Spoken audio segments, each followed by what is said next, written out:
Welcome to Sacrilegious Discourse. For this is what the Sovereign Lord says. Why do you need prophets to tell people who you are and what you want? If you can justify everything that the God of the Bible has done, then you can justify any of your behavior. A lot of this mentality is trickling into what is now mainstream right-wing Christianity. I am capable of empathy greater than this God of the Bible. This is a Bible that they tell kids. This is the good Lord. This is the good book. He is fantasizing about murder, mass murder. Head over to sacrilegiousdiscourse.com right now to find out how to leave us a review or support us on Patreon.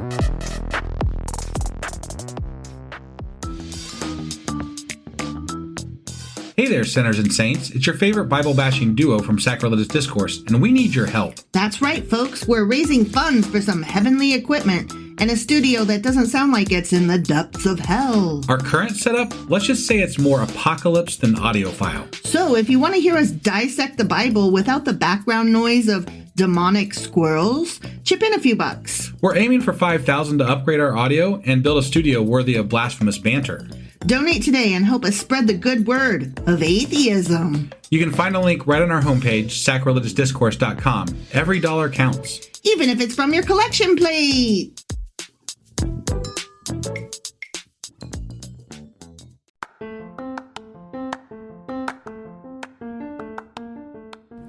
Welcome to Sacrilegious Discourse. I'm husband. And I'm wife. Together, we're reading the Bible for the very first time. We grew up without religion and wanted to know what all the fuss was about. Well, what have we learned so far? That God is a dick, and apparently some people believe in talking donkeys? We're not trying to pass ourselves off as experts. Nope, we're just reading the Bible for the first time and giving our first take reaction. If you'd like to join us in this venture, you might consider starting at episode 1. Otherwise, jump in wherever you like. All right, let's go read the Bible. Yeah, let's get to it. Husband! Wife! Do you remember where we're at even though we're in Psalms? No. We're starting book 5. Oh, that's right. We're starting a new book of Psalms. The last book of Psalms. The last book of the book of Psalms. That's exciting. Yeah, and I can tell you that we're going to be reading 3 of them today, and the third one is a real doozy. Oh, okay. Yeah. Okay. Yeah. So you're not going to make it a downer today? You're not going to No. Okay, so it's hang in there. Stick around for the third one. Yeah. Okay, got it. Before we get into anything else, I do want to mention that we had somebody contribute to our fundraiser for our live equipment for our equipment for the live event. That's what I meant. Wow. Hello. Anyway, so Carmen, thank you so much. Carmen is a current patron with us as well. Aww, and thank so you, Carmen. The extra added bonus for us was a much appreciated gift, and really, really thank you. Yes. It's like a ton, and thanks. A ton, thanks. Thanks a ton. If anybody else would like to give, I think today is probably the last day. Oh. So you can just like I said in the intro before, I guess I say it again, text SACDIS to 53555 or click the link in the show notes, and you can help us out today on the last day. Yep. I think we still have like $80 to go. Oh, well, so please help. Yeah. So we can get our equipment for our live event. Yeah. That being said, today, what are we going over? We are, as I said, starting book 5, the final book of the book of Psalms. We are covering Psalms 107, 108, and 109. Awesome. Let's go do this. Okie dokie.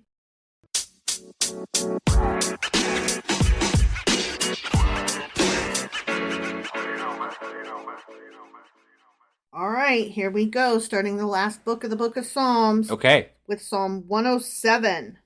There's no supra text, but I'm sure it's of David. And it's a psalm. If we had to guess. It's a psalm. It is a psalm. Okay? Yeah. Give thanks to the Lord, for he is good. Again, no. No, he's a dick. His love endures forever. Let the redeemed of the Lord say this. Those he redeemed from the hands of the foe, those he gathered from the lands, from east and west, from north and south. Some wandered in desert wastelands, finding no way to a city where they could settle. They were hungry and thirsty, and their lives ebbed away. This is Moses they're referring to, I'm assuming. Sure. I have no idea. Right, whatever. Then they cried out to the Lord in their trouble, right here in River City. And he delivered them from their distress. Yeah, he did. He led them by a straight way to a city where they could settle. Okay. Was it straight? Was it a city? Well, I mean, not if it was Moses. But we're talking about once God decided to finally get them there. Right. But again, I don't know about all that. Right. Let them give thanks to the Lord for his unfailing love and his wonderful deeds for men, for he satisfies the thirsty and fills the hungry with good things. But not for women.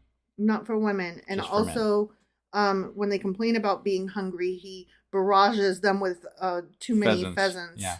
Yeah.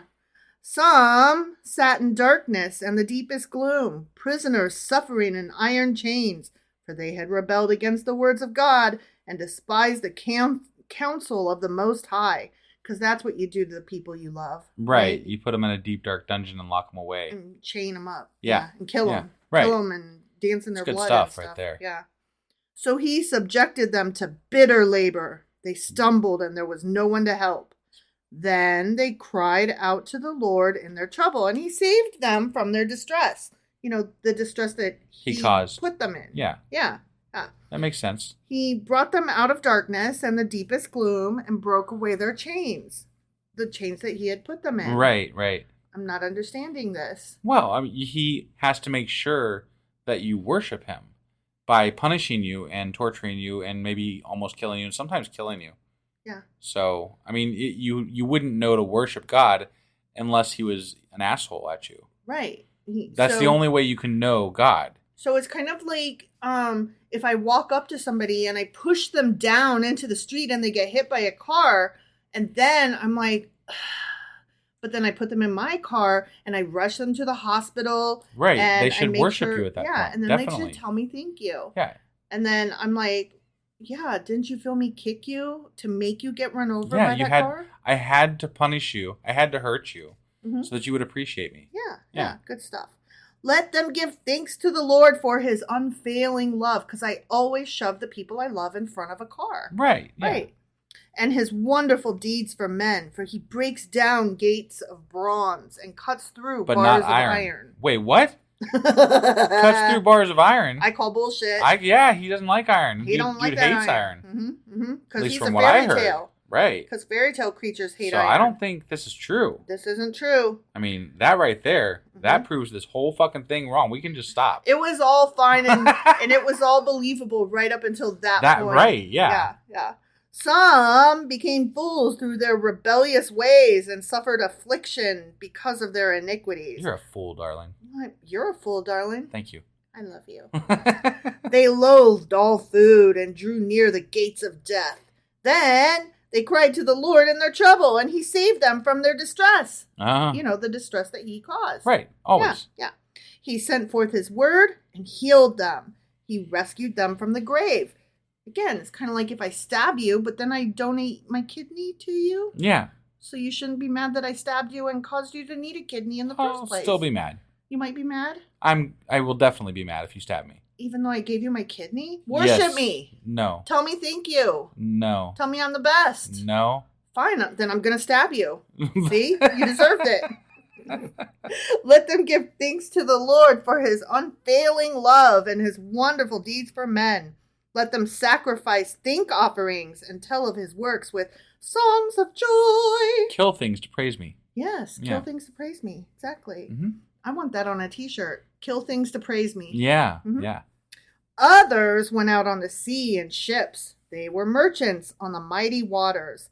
Then they saw the works of the Lord, his wonderful deeds in the deep. I bet they're talking about Leviathan. You think? Mm-hmm. Okay. All right. You know, he made Leviathan. Right. Mm-hmm. For he spoke and stirred up a tempest that lifted the high waves.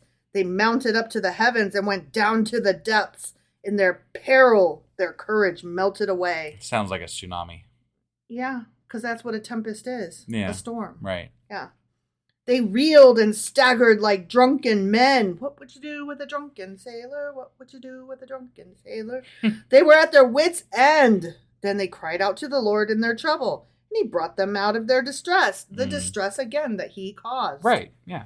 He stilled the storm to a whisper. Ah. Hush. Yeah. The waves of the sea were hushed. Oh, that's funny. I hadn't read ahead. Weird. They were glad when it grew calm, and he guided them to their desired haven. Let them give thanks to the Lord for his unfailing love and his wonderful deeds for men. Let them exalt him in the assembly of the people and praise him in the council of the elders. What now? Did he guide them, or did the navigator guide them? Like, I'm betting that it was the navigator, because unless he, like, you know, turned the boat himself, he's not really guiding them. Right. He just, you know, at best, if we're assuming God, right, in this book, at best he stopped the fucking storm. Well, maybe he said, follow me in my pillar of smoke. I guess you could say he put the stars there in order to guide people. Of course. So I guess He technically... might have talked to their hearts and been like, turn left. See, that's what Google does. Okay, so yeah. I say Google's it's a like god. an internal Google Maps. Yeah. God's like internal Google Maps. God is like a GPS. That must be what it's like. You think it tells you when there's a cop ahead? I bet not, though. No? No. Okay. No. That's a shitty GPS. Right? There. Yeah, I don't like that. Not that I speed. No, Speeding never. is Yeah. dangerous. Right. He turned rivers into a desert. I did speed. I got a speeding ticket, remember? I know, right? Yes. It was like within the first week that we moved to this house. I was so angry. You were very angry. Because you had warned me. I had warned you. But the thing is I just still didn't know. You didn't listen. I listened, and look, okay, to be fair, when I say I was speeding, I was going 45 in what I thought was a 35, but it wasn't a 35, it was a 25. No, it's a 35. Oh, but it was marked down to a 20 because it was school. And I didn't Right. know that it was school, so I was going 45 in a school zone. Wow. But I didn't That's shitty. know. I didn't know. You didn't know it was a school zone? I didn't pay attention. I was bad. I don't know about all this. I was bad. I was wrong. I should have listened to you. I should have been more observant. How many tickets have I gotten since I moved here? None. Actually, in the last 10 years. Well, technically, that ticket was your ticket because the car was in your I name. know. And it was an auto. So yeah. it was an auto snap thing. Yeah. So technically, one. Okay. What? He turned rivers into a desert, flowing springs into thirsty ground, and fruitful land into a salt waste because of the wickedness of those who live there. Because starving people to death is what you do to your enemies. Yeah. Yeah. It's you kill them hard. Humane, you know? He turned the desert into the pools of water and parched ground into flowing springs. There he brought the hungry to live, and he founded a city where they could settle. They sowed fields and planted vineyards that yielded a fruitful harvest. He blessed them, and their numbers greatly increased, and he did not let their herds diminish. Okay, I have to say something. Okay. I absolutely despise that the word vineyard is pronounced vineyard because there's an E and the word is vine. And why is it not vineyard? Because it's vineyard, obviously. I know that, but it should be vineyard. I mean, yeah. You're Not right. You're vineyard. right, obviously. So it makes me angry that we've collectively... We should just collectively change it and just start saying vineyard. Vineyard. Just to piss everybody off. It's a yard of fucking grapevines. It's a fucking vineyard over there. It's a yard of vines. Yeah. I'm going to say yard of vines instead of vineyard. There you go. That way See? nobody can be like, oh, she doesn't know that it's pronounced vineyard. Instead of looking stupid, I'm just going to say, oh, look, it's a yard of vines. Yeah. Yeah, right. That's what I'm going to say. Okay.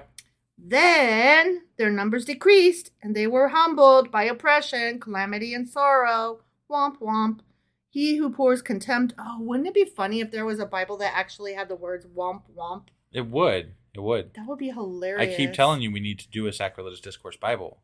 I'm going to. And you keep saying that. It's going to have the words womp womp in it. Yeah. Mm-hmm. Okay. He who pours contempt on nobles made them wander in a trackless waste, but he lifted the needy out of their affliction and increased their families like flocks.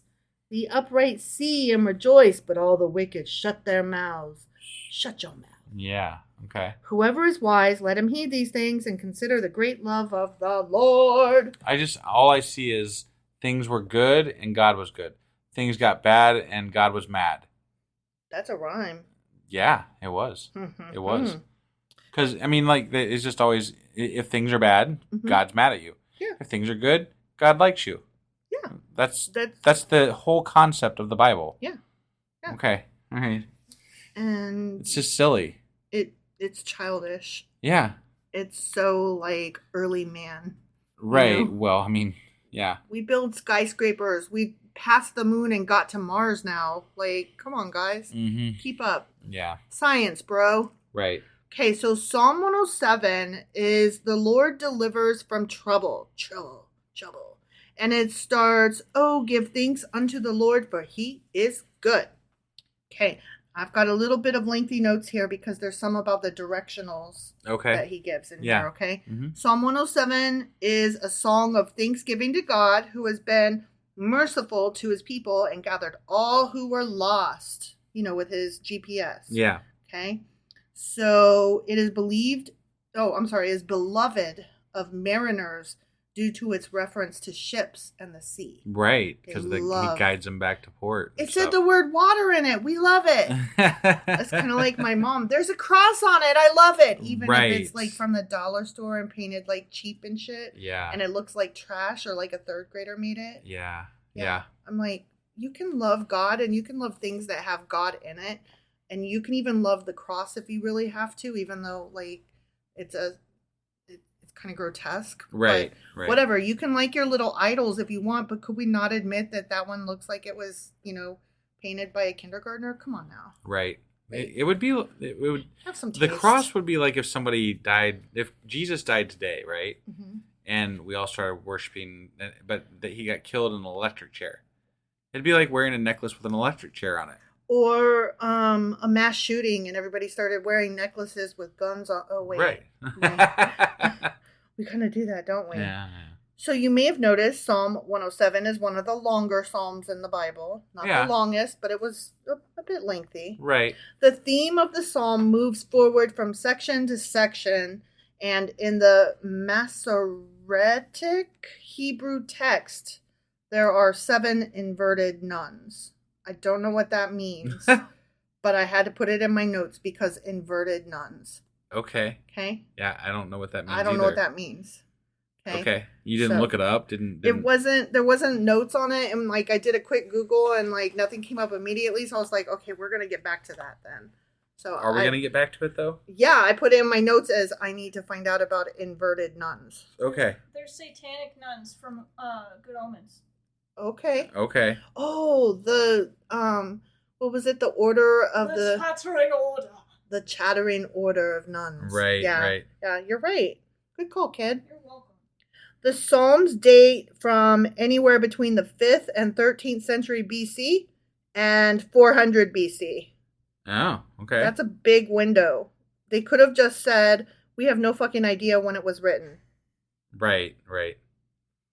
Although the exact timing of the writing of Psalm 107 is uncertain, it was most likely written during a time of increased union among the Jewish people during the reign of King David, which was 1010 to 970 BC. Okay. So we have an idea of when it's supposed to be about. Right. Have you found anything about I inverted did, nuns? actually. Oh, It is a rare glyph used in classical Hebrew. Its function in the ancient text is disputed.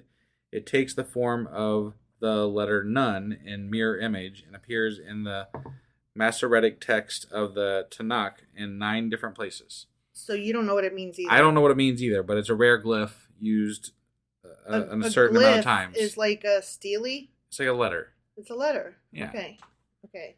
So it's not a hieroglyph. It's a glyph without the hieros. Right. Okay. Yeah, I don't know. I don't know what it means, but it's rare. It's rare, and it exists. Yeah. Okay. Got it. Okay. So there's 7 inverted ones of those. Yeah. So Yeah. Because it's the amount of I don't know. There's some other stuff here too, but it's too much to read real quickly. So yeah. So that's why I said we'll have to come back to that. All right. Yeah. Fair enough. So inverted nuns. Got it. Yeah. Check. Sorry, it was bugging me. I know. I could tell because you weren't listening. I was listening. Not hard. Not real hard, Okay. but I was listening. Okay. So we're gonna get back to my notes now. Okay. the rest of them that aren't inverted nuns. Not the inverted nuns, right. Okay. In the psalmist's assessment, acts of infidelity often seem to correspond to an eventual awe-inspiring work of mercy from the Lord. Okay. So you do something that's bad, but then something good happens and you're like, JK, I love God. Mm-hmm. Yeah. Yeah. The psalm also includes several more specific themes which emphasize the general tone of praise and thanksgiving for the God of Israel. Yay, God! Yay. I mean, that's a lot of these. Right. Okay, so in the introduction, the Lord is said to, quote, gather the redeemed from the east and from the west and from the north and from the south. Did you remember all that? Yeah. Okay, so following this, the next 4 sections address individuals who wandered in desert wastes, sat in darkness and gloom, were sick through their sinful ways, and who went down to the sea in ships. Okay? Okay. So those are each 4 different things. Yeah. Okay?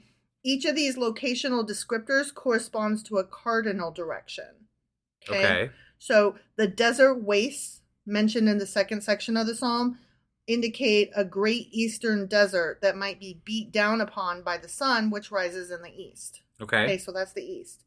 Likewise, in the opposing western section where the sun sets, the Israelites are said to sit in darkness and gloom.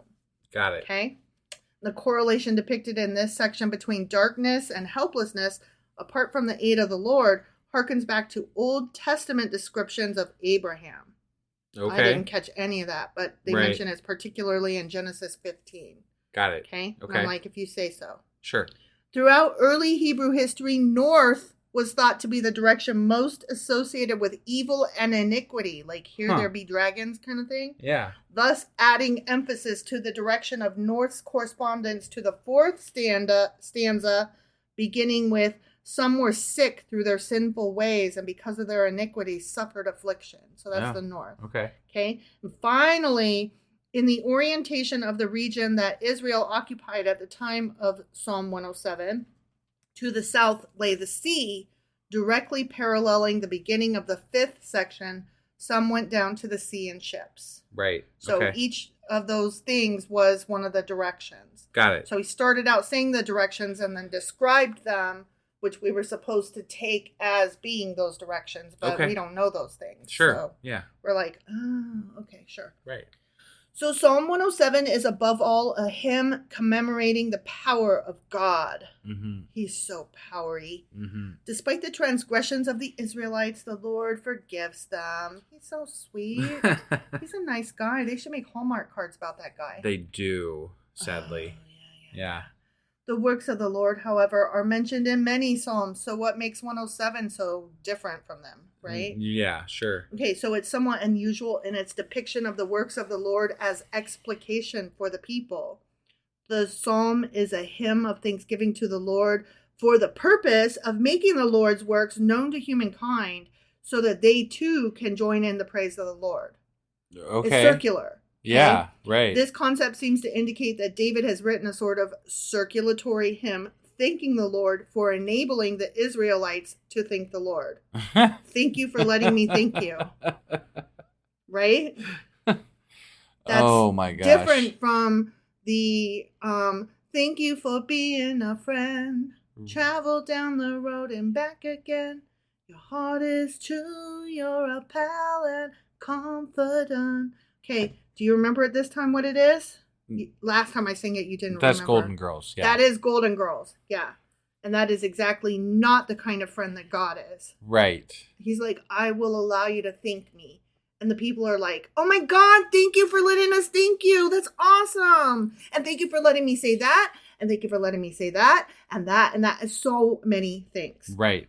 These concordant themes of enlightenment and gratitude reinforce each other throughout this and the rest of the 5th book of Psalms. So we've got more of that coming. Yeah. Psalm 107 is often quoted at events involving the Navy and seafarers, such as at the launching of ships. Okay. That makes sense. Yeah. I'll let you have that. Right, right. All right, so now we're going to do Psalm 108, which is not too long. It's kind of short. Right. So, yay! Yay. This is a song, and it's a psalm of David. Okay. Okay, so this psalm of David is a song. Got it. Okay? Yep. Just making sure you got it. It's not that I just wanted to say psalm. No, that's or not it at all. No. Right. My heart is steadfast, O God. I will sing and make music with all my soul. La la la. Awake, harp and lyre, not lyre. Okay. I will awaken the dawn. I will praise you, O Lord, among the nations. I will sing of you among the peoples. La la la. For great is your love, higher than the heavens. Oh, yeah, yeah. Don't some groups of Christianity not like music? Yeah. So, like, there's so And they much don't in like here about, dancing there's and so much in stuff. the Bible about singing and Mhm. dancing even. Yeah. And I'm like, what the fuck? Because Why? Because joy is sinful. You're only I supposed to guess. be dour sons of bitches. Right. Okay. Your faithfulness reaches to the skies. Be exalted, O God, above the heavens, and let your glory be over the earth. Oh, baby, baby. Save us and help us with your right hand. Those you love may be delivered. God has spoken from his sanctuary. Bum, bum, bum. In triumph, I will parcel out Shechem and measure off the valley of Succoth. Gilead is mine. Manasseh is mine. Ephraim is my helmet. Judah is my scepter. Moab is my wash basin. I would not want to be God's wash basin. That's where I dip my balls. Upon Edom, I toss my sandal. Over Philistia, I shout in triumph. Yeah, baby. Could you keep it down? We're trying to sleep, dude. Yeah, stop singing and tossing sandals and whatnot. Who will bring me to the fortified city? Who will lead me to Edom? Is it not you, O God? You who have rejected us and no longer go out with our armies? Give us aid against the enemy, for the help of man is worthless. With God, we will gain the victory and he will trample down our enemies. Woo! Yeah, we don't need people. Shit. Yeah. We just need God. And guns. God and guns. Well, yeah. Back then it wasn't guns, but... Sure, but it would have been had they had them. Well, yeah. Mhm. For sure. So Psalm 108 is a prayer for help against the foe, and it's also referred to as the warrior's morning song. Okay. Like sun rises in the morning. Yeah, Not like right. I killed you with my guns and now I'm in morning. Do you know how I know where the sun comes up? How? The Muppets. Mine is because of the song from Beauty and the Beast. Right. That's so funny that we both remember the sun rises in the east because of some kind of kids show. There's a part in one of the Muppets songs that says, "I've never seen the sun come up in the west." Oh, I can see? see, and that's how I always remembered Well, see, that the sun comes up in the east. Mine is from that song where Angela Lansbury is the teapot singing about a tale as old as time and as surely as the sun rises in the east. Right. Isn't that funny? Yeah. We can only remember it because of kids' things. Interesting. Thank you, Disney. Thank you, Jim Henson. Okay, so this one starts, "Oh, give thanks unto the Lord." And Psalm 108 contains numerous verses. Verses. It contains numerous verses which appear in other psalms, and because of this, is considered by some to be the borrower. So it was It was a mishmash, copied. paddywhack, give a Yeah. God a bone. Somebody was like, "I need a psalm." And they're like, let's just get some Take a little bit salvation of this and a little bit of that. some rock and fort, whatever. Just pull some little bit there. There, we got it. We got it. Yeah, we got it. You left out the word refuge, Fortress. refuge. God Refu- damn yeah. it. Well, we're stuck for it Salvation. now. He already started carving in the rock. The Midrash teaches that verse 2 refers to David's practice of arising each night before dawn and praising God with psalms and harp, thus, quote, awakening the dawn. Remember I said the harp and I called it a lyre? Yeah. Or I forget what I called it, but it's a Whatever. lyre. Right. Yeah. So he plays those and awakens the dawn, and that's what that verse refers to. I see. Okay. All right. Now we're getting to the good stuff. Ready? I'm ready. Psalm 109. Yeah. When I read my notes on this, I was like, I cannot wait to read this and see what it says. Okay. Psalm 109. Okay. For the director of music of David. Of David. A psalm. Yes. Okay. O God, whom I praise, do not remain silent, for wicked and deceitful men have opened their mouths against me. They have spoken against me with lying tongues. Nah, those assholes. I hate them. Yeah. With words of hatred, they surround me. They attack me without cause. In return for my friendship, they accuse me, those fuckers. But I am a man of prayer. They repay me evil for good and hatred for my friendship. So why would you be friends with somebody who hates you? I don't know. That doesn't make sense. I don't know. I think he's just really paranoid. I really do. We've talked about. I know, but like just the more it's a lot of like it's a lot of the Psalms. Mm-hmm. They're gonna get me. Right. It's all through here. I'm like, dude, not everybody's out to get you, man. It defines the Christian way and the right wing. It's true. Like, yeah, Christians really do feel like everybody's out to get them. They're gonna get me. Yeah. Appoint an evil man to oppose him. Let an accuser stand at his right hand. When he is tried, let him be found guilty, and may his prayers condemn him. May his days be few. May another take his place of leadership. So he is like cursing this dude to death. Yeah. Okay? Yeah. May his children be fatherless and his wife a widow. This is some shitty stuff to ask. Like, that's not nice. This is not nice. May his children be wandering beggars. May they be driven from their ruined homes. May a creditor seize all he has. Who wishes ruin on children? Like, that's a horrible thing. Christians. Yeah. May strangers plunder the fruits of his labor. May no one extend kindness to him. Jesus. Or take pity on his fatherless children. My God. May his descendants be cut off, their names blotted out from the next generation. May the iniquity of his fathers be remembered before the Lord. May the sin of his mother never be blotted out. May their sins always remain before the Lord. May he cut off the memory of them from the earth. Jesus. For he never thought of doing a kindness, but hounded to death the poor and the needy and the brokenhearted.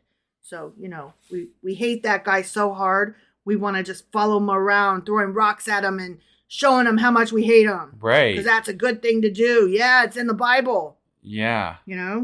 He loved to pronounce a curse. May it come on him. He found no pleasure in blessing. May it be far from him.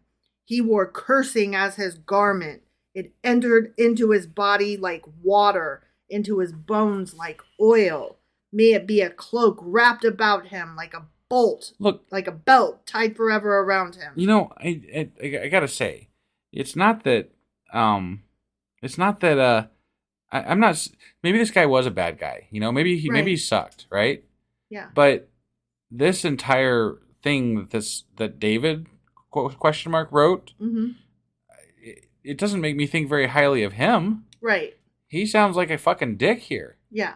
And he's asking for this guy's complete and utter ruin. And that of his children and his wife and his mother and everybody around him. This is really shitty. It's very shitty. Yeah. Yeah. May this be the Lord's payment to my accusers, to those who speak evil of me. But you, O sovereign Lord, deal well with me for your name's sake.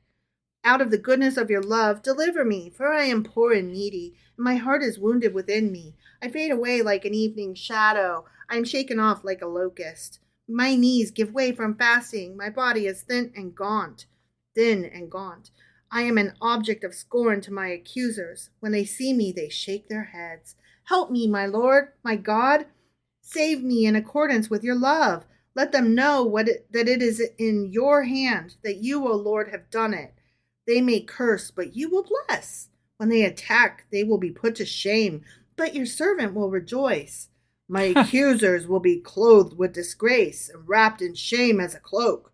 With my mouth I will greatly extol the Lord. In the great throng I will praise him, for he stands at the right hand of the needy one to save his life from those who condemn him. That's such bullshit. Yeah. Isn't it, though? I'm the only one that's worthy here. Kill all my foes. Believe me. Don't believe anybody else. So this psalm is called A Cry for Vengeance, but it's also known as the Judas Psalm or the Iscariot Psalm, which Iscariot is Judas. Judas Iscariot was his name. Okay. Prayer for deliverance from enemies. Okay, so this is known as a lot. It starts Song of the Slandered. Psalm 109 is noted for containing some of the most severe curses in the Bible. Huh. Not just in the Psalms, but in the Bible. I don't know. I thought okay. All right. Like all together in one. Like that Sure. was a lot. It was a long. Yeah. It was a long list of. Yeah. Of This shit. wasn't spread out through different chapters. This was all one chapter. Fair enough. Okay. It is classified as one of the imprecatory psalms against deceitful foes. Okay. Okay. And we remember that an imprecatory psalm is where you're specifically asking the Lord to do a thing for you. Yeah. Okay. In verse 13, where it says, let his posterity be cut off, that should be translated as, may his sons die childless. Okay. And in the generation following, their name be blotted out means in the next generation, let their names be removed from the registry of the citizens, because the extinction of a family name was considered the most extreme calamity for the Israelites. Wow. Yeah. So give him the thing that we think is the worst thing ever. Right. Do that to him. Right. Okay, here's where we get really interesting. Okay. And I was just like, oh, damn. In the United States, verse 8, may his days be few, may another take his place of leadership. Remember that? Yeah. Has been used by a number of fundamentalist preachers, but this use has been condemned by others. But here's where it gets really interesting. Okay. In 2009, the media reported more widely on its usage in reference to President Barack Obama. Yeah. In January of 2010, a Florida sheriff's deputy was suspended for highlighting the passage in another deputy's Bible and adding the note, the Obama prayer, beside it. Oh, wow. Yeah. In January of 2012, Kansas Speaker of the House Michael O'Neill sent an email quoting verse 8 to his Republican colleagues that stated, at last, I can honestly voice a biblical prayer for our president. Look it up. It is word for word. Let us all bow our heads and pray. Brothers and sisters, can I get an amen? Amen. Oh, my. Yeah. That's some shit. Right? Yeah. On June 10th in 2016, Georgia Senator David Perdue quoted the verse referencing Obama at the Faith and Freedom Coalition's Road to Majority Conference. Jesus. But by late summer of 2017, bumper stickers could be seen asking people to pray for U.S. President Donald Trump with the same attribution. Really? Yeah. Now, I never saw one of those, but... I didn't either. And I would think that here in Ohio, where we are in big Trump County country, yeah, that we wouldn't see that. Right. That's true. So I don't know how to feel about that. Like, it's nothing I would put on the back of my car for either direction. Right. But like, damn. Yeah. Well, that's interesting. It's interesting. So, yeah. So that was my notes on those 3 Psalms. All right. So that doesn't conclude shit. It concludes today, where we covered Psalms 107, 108, and 109. Correcty doodle. And tomorrow we'll be back, hypothetically, with 110, 111, and 112, because I can count. Awesome. We will see you guys then. Yep. Bye.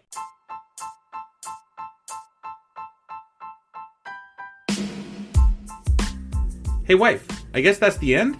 But husband, that's just sad. It doesn't have to be. We are on lots of social media platforms like Twitter. Our handle there is sacrilegious_D. For D's nuts. Oh my God. Stop doing that. Anyway, we're also on Facebook, Instagram, and Pinterest. There's a link to all of our social media sites at our website. Ooh, we have a website? Yeah, it's sacrilegiousdiscourse.com, where you can also find a link to our merch shop. We have a merch shop? Yep, we have podcast-themed clothing, mugs, notebooks, and more, as well as an atheist and science-themed products. Wow, our fans should really go check that out right now. Definitely. They can get in touch with us by sending an email to sacrilegiousdiscourse@gmail.com. But before they do that, we could really use some help. Oh yeah? With what? Well, it's not free running the podcast, and we need some financial support in order to get better equipment, which will free up time so we can concentrate on our podcast and our fans. Okay, so what should they do? Head over to patreon.com/sacrilegiousdiscourse and sign up as a contributor on our podcast. Supporters there receive additional bi-weekly episodes that we record just for our Patreon members for as little as $2 a month. Also, we'd really appreciate it if you would like and subscribe on whatever platform you're using. And Apple Podcast reviews help us out tremendously. Like and subscribe. Leave an Apple review. Join us on Twitter. Support us on Patreon. That's a lot of instructions. Don't forget to say thanks. Thanks. Okay, bye.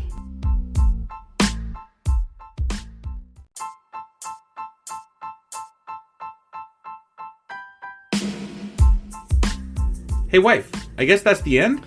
But husband, that's just sad. It doesn't have to be. We are on lots of social media platforms like Twitter. Our handle there is sacrilegious_D. For D's nuts. Oh my God.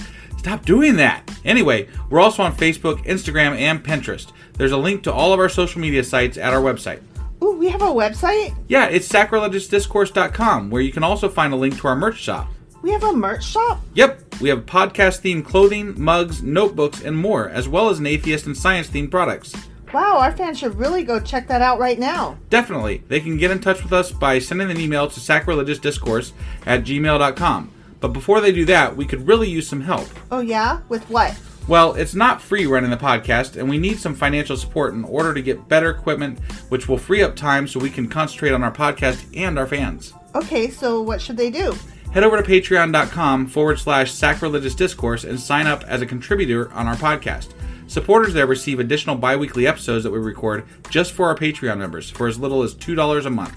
Also, we'd really appreciate it if you would like and subscribe on whatever platform you're using. And Apple Podcast reviews help us out tremendously.